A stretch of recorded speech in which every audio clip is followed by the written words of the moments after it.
Benar Reza? Menyaksikan pidato Presiden? Luar biasa ya. Kalau kita lihat standing ovation diberikan oleh segelintir orang begitu ya. Dan ini sejalan dengan apa yang sudah dilakukan oleh Presiden Prabowo begitu, bahwa mendukung kemerdekaan Palestina, dan salah satu yang jadi highlight menurutku adalah Indonesia akan mengakui Israel setelah nanti Israel mengakui kemerdekaan dari Palestina. Itu dia, langsung tepuk tangan bahkan ya dari Prancis dan juga beberapa negara lainnya gitu memberikan applause-nya. Tapi menarik untuk kita bahas ya bersama dengan narasumber kami sudah hadir saat ini di studio Apa Kabar Indonesia Pagi. Ada Pak Irfan Maulana, analis Timur Tengah dari TV One. Selamat pagi Kang Irfan. Pagi.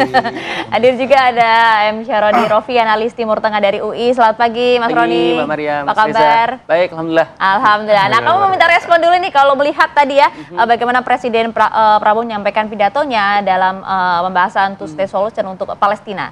Apa respon Anda? Ya, pertama tentu ini pemandangan yang sangat luar biasa karena Indonesia kembali ke panggung PBB yang sangat sakral begitu, dan Pak Prabowo yang memiliki habitatnya lah beliau itu, karena beliau ahli strategi dan geopolitik, sehingga berada di PBB tentu menjadi kesempatan bagi Indonesia untuk menyampaikan aspirasi Indonesia dan sikap Indonesia.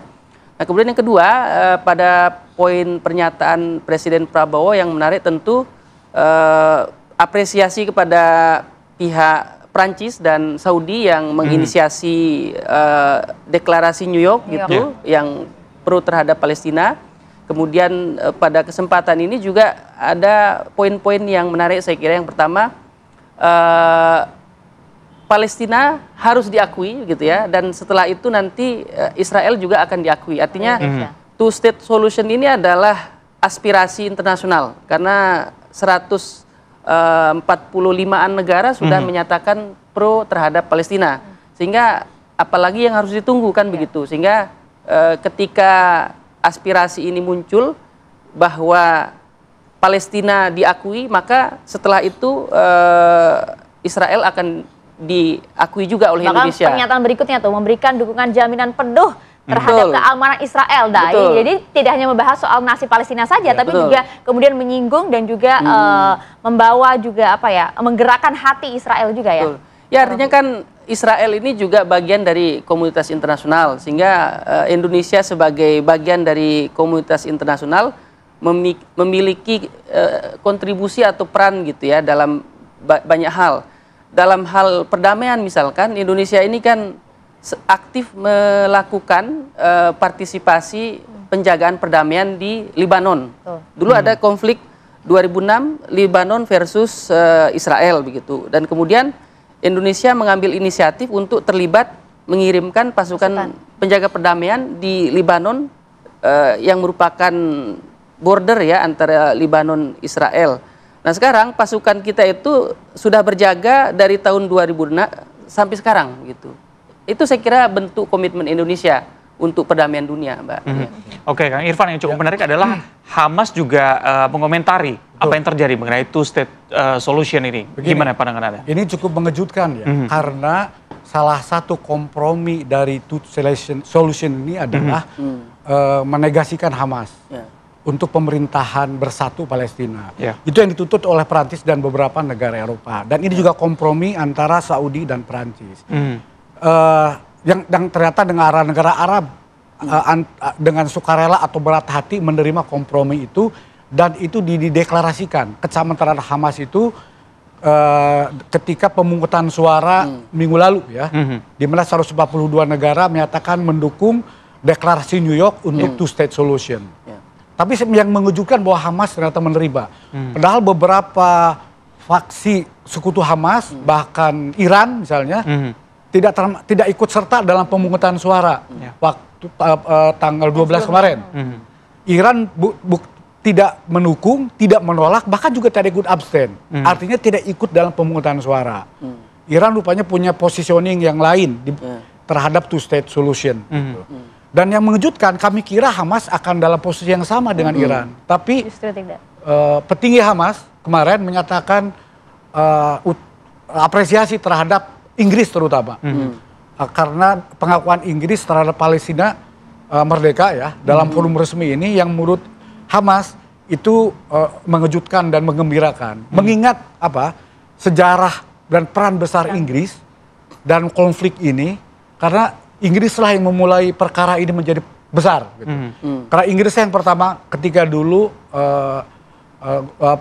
deklarasi Balfour tahun 1917, di mana Menteri Luar Negeri Inggris memulakan deklarasi yang mengizinkan orang-orang Yahudi untuk membangun homeland di tanah orang Palestina. Dan ini juga kaitan dengan Perancis, karena 2 tahun sebelum Balfour Declaration tahun 1915, ada Sykes-Picot Agreement. Inggris dan Perancis diam-diam membuat kesepakatan, membagi wilayah Bulan Sabit Subur, itu bekas yang ditinggalkan Turki Utsmani setelah pemberontakan Arab, dibagi-bagi untuk Inggris dan Perancis. Inggris dapat Palestina, Irak, Perancis dapat Suriah dan Libanon. Jadi dukungan Prancis dan Inggris sekarang ke Palestina itu ibarat penebusan dosa. Karena 2 negara itu dulu biang kerok dibikin perkara. Kata-kata yang sebelum Amerika sekarang begitu pro Israel, dulu 2 negara ini sebetulnya. Maka itu kan yang mengagetkan kita semua sebenarnya. Mengejutkan, gitu kan? mengejutkan. Dan two state solution ini sebetulnya juga terobosan jalan keluar menghadapi kebuntuan one state solution. Karena kalau pakai one state solution versi yang mana? Versi Israel atau versi Hamas? Versi kelompok perlawanan inginnya semua punya Palestina, orang Yahudi tenggelamkan ke laut. Mau dibuang kemana tuh 7 juta orang Yahudi itu. Nah, versi orang-orang Zionis garis keras, one state solution itu tidak ada negara Palestina. Orang Palestina pindahin aja ke negara Arab. Itu kan namanya ethnic cleansing. Karena kalau one state solution versi masing-masing berseteru ini yang terjadi adalah ethnic cleansing. Jadi tidak sesuai dengan hukum humaniter internasional, era hukum internasional yang sudah yang dunia internasional, masyarakat bangsa-bangsa dunia sudah menyepakati tentang Declaration of Universal Declaration of Independence. Sudah ada hukum humaniter internasional, sudah ada hukum internasional, sudah tidak ada lagi versi yang menang yang menguasai. Nah, two state solution ada terobosan. Mau tidak mau memang ada kompromi. Salah satu komprominya itu mengakui kedaulatan Israel, berdampingan secara setara dan berdaulat dengan Palestina. Mau tidak mau ya. Dan Prancis yang punya jargon liberté, égalité, fraternité. Sebut secara ideologi, Prancis itu punya kewajiban moral karena dia punya ideologi itu yang menjadi inspirasi demokrasi dunia itu.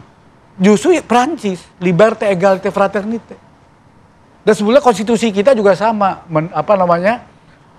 mendukung perdamaian dunia. Sebetulnya itu. Jadi masing-masing negara punya dasar konstitusi untuk mendukung two state solution dan mendukung Palestina merdeka. Tapi kan itu menarik ya sebenarnya bagaimana kemudian posisi Prancis dan juga Inggris tadi dijelaskan oleh Kang Irfan. Tapi kalau kita lihat dalam forum kemarin itu nampaknya kan memang Israel juga tidak hadir, Amerika pun juga tidak hadir. Ini sebenarnya menunjukkan sinyal apa Kang Irfan dan juga Mas Roni? Tapi saat lagi sejadah kami bahas untuk Anda.